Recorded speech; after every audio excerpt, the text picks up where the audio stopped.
आज से करीब 4,500 साल पहले ना तो इंसान मशीन जानता था, ना विज्ञान और ना ही इंजीनियरिंग की आधुनिक समझ। तब अफ्रीका के देश इजिप्ट के एक रेगिस्तान में इंसान ने बना डाला वो चमत्कार जिसे आज तक दुनिया समझ नहीं पाई, जिसे कहा जाता है the great pyramid of Giza. लेकिन ये अकेला पिरामिड नहीं था, इसके पास ही दो विशाल पिरामिड है, खाफरे पिरामिड और मैकोरे पिरामिड।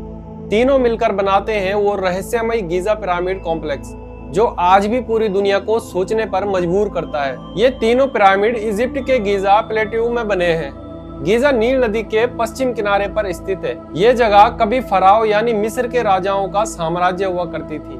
ये तीनों पिरामिड करीब 2600 ईस्वी पूर्व के बीच बनाए गए, मतलब आज से लगभग 4500 साल पहले, और इन्हें बनाने का कालखंड कहलाता है the old kingdom of Egypt, जब मिस्र की सभ्यता अपने चरम पर थी। सबसे बड़ा pyramid the great pyramid of Giza को बनवाया था फेरो खुफू ने। दूसरा थोड़ा छोटा पिरामिड है खाफरे पिरामिड, जिसे खुफू के बेटे फेरो खाफरे ने बनवाया। और तीसरा सबसे छोटा पिरामिड है मैकोरे पिरामिड, जिसे खुफू के पोते फेरो मैकोरे ने बनवाया। मतलब कि एक ही परिवार के 3 पीढ़ियों के मकबरे हैं। मिस्र के लोग मानते थे कि उनका राजा यानी फेरो मरने के बाद भी देवता बनकर जीवित रहता है। उनके अनुसार मौत के बाद आत्मा एक दूसरी दुनिया, जिसे वे आफ्टर लाइफ कहते थे, वहां जाती है और वहां भी राजा का शासन चलता है। इसीलिए फेरो चाहते थे कि उनके शरीर की रक्षा हो, उनकी आत्मा को उस दुनिया में जाने का रास्ता मिले और उनकी पहचान हमेशा के लिए जीवित रहे। इसी कारण पिरामिड को बनाया गया, फेरो का मकबरा और आत्मा का द्वार के रूप में, यानी कि गेटवे ऑफ आफ्टर लाइफ। अब आता है सबसे बड़ा सवाल कि आखिर इतने विशाल पत्थरों को बिना मशीन के द्वारा कैसे बनाया गया। The great pyramid of Giza में करीब 23 लाख पत्थर के ब्लॉक लगे थे। हर ब्लॉक का वजन 2 से 15 टन था। कुछ ब्लॉक 70 टन तक भारी थे। इतिहासकारों का मानना है कि करीब 20 से 30 हजार मजदूरों ने 20 साल तक लगातार काम किया।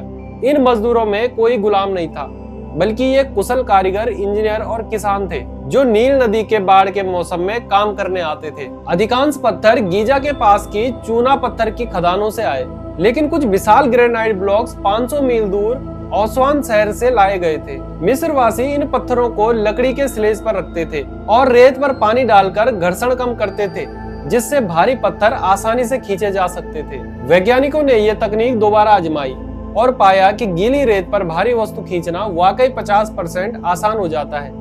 यही थी उनकी समझ और विज्ञान। द ग्रेट ऑफ पिरामिड, जिसकी ऊंचाई लगभग 481 फीट थी और ये लगभग 13 एकड़ जमीन पर फैला हुआ है। चारों दिशाओं के हिसाब से इसका अलाइनमेंट परफेक्ट है, नॉर्थ, साउथ, ईस्ट और वेस्ट। इतनी सटीकता आज भी आधुनिक इंजीनियरों को हैरान करती है। कहा जाता है कि इसकी दिशा पूर्व के उत्तरी ध्रुव से केवल 3 मिनट के अंतर पर है, मतलब जीपीएस से भी ज्यादा सटीक। पिरामिड के अंदर 3 प्रमुख कमरे हैं, किंग्स चैम्बर, क्वींस चैम्बर और ग्रैंड गैलरी। किंग्स चैम्बर में एक विशाल ग्रेनाइट का ताबूत है, जिसमें माना जाता है कि खुफू की मम्मी रखी गई होगी, लेकिन अब तक कोई मम्मी नहीं मिली। द ग्रेट पिरामिड के पीछे बना हुआ है खाफरे पिरामिड। इसे बनवाया था खुफू के बेटे ने, फेरो खाफरे ने। खाफरे का पिरामिड थोड़ा छोटा है, लेकिन ये ऊंचाई में ज्यादा दिखाई देता है क्योंकि इसे ऊंचे प्लेटफॉर्म पर बनाया गया है। इस पिरामिड के सामने ही बना है दुनिया का सबसे मशहूर पत्थर का शेर, the great sphinx of Giza.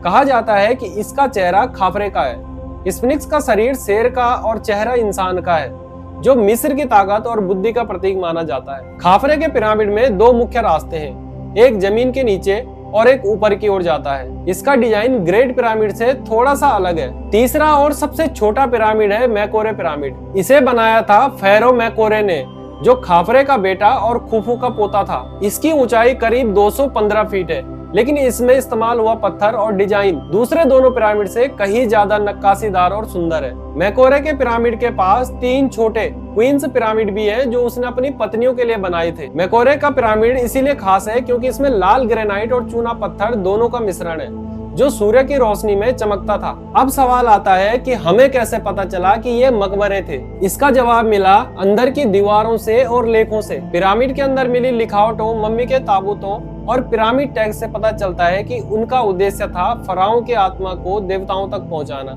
इन लेखों में मृत्यु के बाद की यात्रा का वर्णन है, कैसे आत्मा स्वर्ग में जाती है और देवताओं से मिलती है। यानी ये सिर्फ मकबरे नहीं थे बल्कि धार्मिक प्रतीक थे, जहाँ विज्ञान, खगोल और आस्था का संगम हुआ। तीनों पिरामिड का अलाइनमेंट ओरियन नक्षत्र के 3 तारों से बिल्कुल मेल खाता है। ओरियन की मिस्रवासी ओसिरिस देवता से जोड़ते थे, जो मृत्यु और पुनर्जन्म का प्रतीक था। यानी पिरामिड को जानबूझकर तारों के हिसाब से बनाया गया ताकि फराओं की आत्मा तारों की दुनिया में पहुंच सके। इतना ही नहीं, द ग्रेट पिरामिड का कोण और ऊंचाई का अनुपात बिल्कुल गणितीय स्थिरांक पाई और स्वर्ण अनुपात से मेल खाता है। इतनी सटीक गणना उस युग में संभव कैसे थी, ये अब भी एक रहस्य है। कई वर्षों की खुदाई में वैज्ञानिकों को मजदूरों के रहने की जगहें, उनके औजार और यहाँ तक कि उनके शव भी मिले हैं। इनसे पता चला कि निर्माण बहुत ही संगठित तरीके से हुआ था। हर मजदूर का अपना काम था, पत्थर काटना, ले जाना या दीवार बनाना। यहाँ तक कि पत्थरों पर मजदूरों के समूह के नाम खुदे थे, जैसे द फ्रेंड्स ऑफ खुफू या द ड्रंकार्ड ऑफ मैकोरे। इससे साबित हुआ कि ये लोग टीम बनाकर काम करते थे और इन्हें इस पर गर्व था। आज ये तीनों पिरामिड्स, खुफू, खाफरे और मैकोरे, दुनिया के 7 प्राचीन आश्चर्यों में से एक है, और सिर्फ यही एक है जो आज भी खड़ा है। हर साल लाखों लोग यहाँ आते हैं और सोचते हैं कि आखिर ये बने कैसे, लेकिन शायद यही इनका जादू है कि 4500 साल बाद भी ये हमें रहस्य, आस्था और बुद्धि का मेल दिखाते हैं। कहा जाता है कि जब तक ये पिरामिड्स खड़े रहेंगे तब तक मिस्र की आत्मा अमर रहेगी। ये सिर्फ पत्थरों के ढेर नहीं है, ये इंसान के जज्बे, विश्वास और विज्ञान की सबसे ऊंची उड़ान है। हर पत्थर, हर कोण, हर रेखा एक कहानी कहता है उस सभ्यता की जो हजारों साल पहले जी रही थी, लेकिन आज भी हमसे कहीं ज्यादा समझदार थी। और शायद यही वजह है कि गीजा के 3 पिरामिड आज भी दुनिया के लिए सबसे बड़ी पहेली बने हुए हैं। दोस्तों, अगर आपको ये वीडियो पसंद आई है तो इस वीडियो के लिए लाइक करके चैनल को सब्सक्राइब कर देना और साथ ही साथ बेल आइकन प्रेस कर देना। मिलते हैं अगली वीडियो में।